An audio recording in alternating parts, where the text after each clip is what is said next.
जय Shri Ram to all. आज का हमारा टॉपिक है Fourier analysis of square wave. जैसा कि हम प्रीवियस वीडियो में जान ही चुके हैं कि फोरियर जो थ्योरम के माध्यम से हम क्या कर सकते हैं, किसी भी आपके पीरियोडिक फंक्शन को साइन और कोसाइन के फॉर्म में लिख सकते हैं। तो जनरल फॉर्मूला क्या होता है, y equal to A nought plus sigma n equal to 1 to infinity A N cos n omega T plus sigma n equal to 1 from infinity bn sin n ओमेगा t। तो ये जो function है आपकी, ये क्या है, पूरी फोरियर सीरीज है। तो इस फोरियर सीरीज का जब हम स्क्वायर वेव का एनालिसिस करेंगे तो हम पहले देखेंगे कि स्क्वायर वेव क्या होती है। तो स्क्वायर वेव क्या होती है आपकी, ये है आपकी स्क्वायर वेव। तो इस स्क्वायर वेव का जो लेट्स से टाइम पीरियड यहाँ पर आपका कितना है, t है, और यहाँ का आपका जो डिस्प्लेसमेंट है आपका, वो यहाँ से यहाँ तक कितना है, a है। तो हम देख रहे हैं कि देखो, जब टाइम 0 से लेकर के t/2 तक है तो उसका डिस्प्लेसमेंट कितना है, a है, और जब t/2 से t तक है तो उसका डिस्प्लेसमेंट कितना है, उसका डिस्प्लेसमेंट है आपका 0। तो हम ऐसा लिख सकते हैं, इसकी इक्वेशन को अगर मैं लिखना चाहूँ तो मैं ऐसा लिख सकता हूँ कि y equal to a when t is from 0 to t/2 and y equal to 0 when t is t/2 to t। Okay, so क्या कर सकते हैं अब यहाँ पर हम यहाँ पर ये कर सकते हैं कि आपका स्क्वायर वेव का जब हमें एनालिसिस करना है तो हमें क्या निकालना होता है, ए नॉट, ए एन और बी एन की वैल्यू। तो ए नॉट की वैल्यू कितनी हो जाएगी, 1/t 0 to t y dt।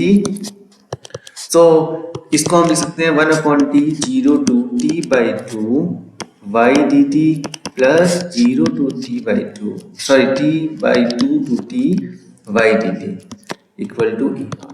आपको पता है फंक्शन t/2 से t तक में कितना है, 0 है।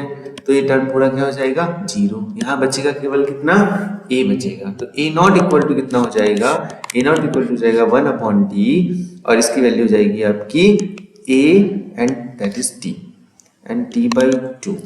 ओके, सो कितना आ जाएगा आपका, t/2 से गया तो आपका a नॉट इक्वल टू आ जाएगा a/2। तो सिंपल था, dt का डिफरेंशिएशन t हो गया और लिमिट आपने रखी तो कितना हो गया, t/2 - 0 that is equal to t/2। तो आपकी a नॉट की वैल्यू निकल गई। सिमिलरली आपको क्या करना है, an की वैल्यू कैलकुलेट करनी है। सो an क्या होता है आपका, an होता है 2/t 0 to t y cos n ओमेगा t dt। अब आपको पता है कि इस फंक्शन को हम खोल के लिख सकते हैं 2/t 0 to t/2 y cos n ओमेगा t plus 0 to t/2 y cos n ओमेगा t dt and that this is equal to 0 again। so क्या हो जाएगा आपका 2/t, एंड इसका आप डिफरेंशिएशन करेंगे तो यहाँ पर आपको वैल्यू रखनी पड़ेगी 0 to t/2 और y की जगह a रखेंगे तो a cos n ओमेगा t dt। तो कितना हो जाएगा 2/t, a कांस्टेंट है, और cos n ओमेगा t का कितना हो जाएगा, sin n ओमेगा t upon n omega 0 to t/2। और जब हम यहाँ पर वैल्यू रखेंगे तो क्या देखेंगे, 2/t a n ओमेगा, और ये हो जाएगा आपका sin 2n pi upon t into t upon, अच्छा n ओमेगा हमने बाहर ले लिया, माइनस। अब देखो ये जो t था ना, इस t की जगह क्या रखना पड़ेगा आपको, यहाँ पर इस t की जगह रखना पड़ेगा आपको t/2। तो t/2 एंड माइनस यहाँ पर अगले वाले केस में 0, तो sin 0 हो जाएगा। देखो 2 से 2 कटा, t से t कटा, sin n की वैल्यू कितनी, 0। इसका मतलब an की वैल्यू कितनी हो जाएगी, फिर से 0 हो जाएगी। इसका मतलब उसमें an वाले cos वाले टर्म्स इसमें नहीं है। सिमिलरली हम कैलकुलेट कर सकते हैं आपका bn। So bn equal to हो जाएगा आपका 2/t 0 to t y sin n ओमेगा t dt। सो 0 से t/2 का फंक्शन 0 ही है, सॉरी t/2 से t तक, तो ये फंक्शन को मैं यहीं पर t/2 कर ले रहा हूँ जैसे कि हमने प्रीवियस किया ही है।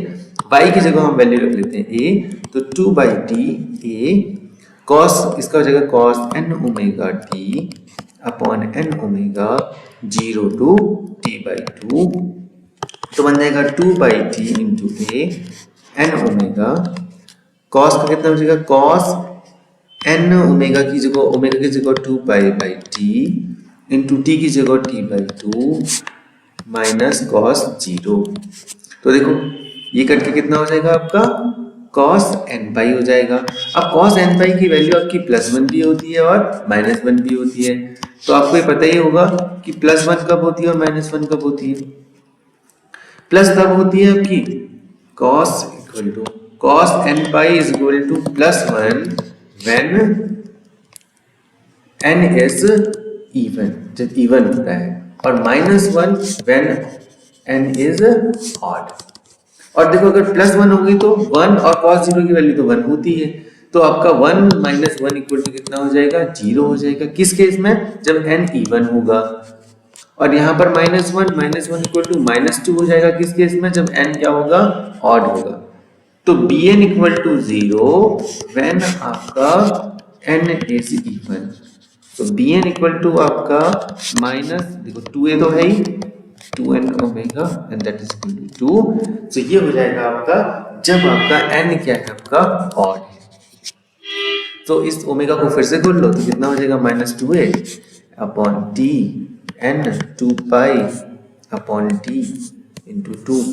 सो t से t आपका कैंसिल हुआ, 2 से 2 आपका कैंसिल हुआ, तो कितना है आपका -2a अपॉन n पाई।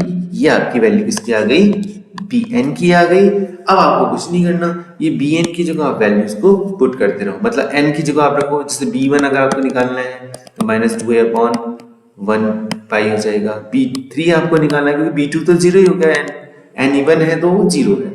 तो b3 निकालना है तो 2a अपॉन कितना, 3 पाई हो जाएगा। सिमिलरली आप ऐसा करते रहेंगे तो आपकी फाइनल फोरियर सीरीज क्या हो जाएगी, y इक्वल टू a0 की वैल्यू हमारे पास आई थी a अपॉन 2 प्लस an के सारे टर्म्स क्या हो गए थे, 0, और bn में केवल कौन से बचे हैं आपके, और टर्म बचे हैं। तो कितना बचेगा, b1 sine omega T plus b2 sine, sorry b2 तो 0 है तो b3 साइन 3 ओमेगा टी, ऐसे b5 eight sine 5 omega T, ऐसे चलते रहेगा। तो ये कितना हो जाएगा, y equal to a/2, b1 की वैल्यू कितनी है, 2a/पाई साइन ओमेगा टी, अगले वाली वैल्यू कितनी है, 2a/3 pi sine 3 omega T. तो सिमिलरली ये आपकी क्या आ गई, ऐसे आप बनाते रहोगे तो आपका टर्म क्या आ जाएगी, इसको कहेंगे हम फोरियर एनालिसिस या Fourier series of square wave. कैसे हम स्क्वायर वेव को कन्वर्ट करते हैं आपका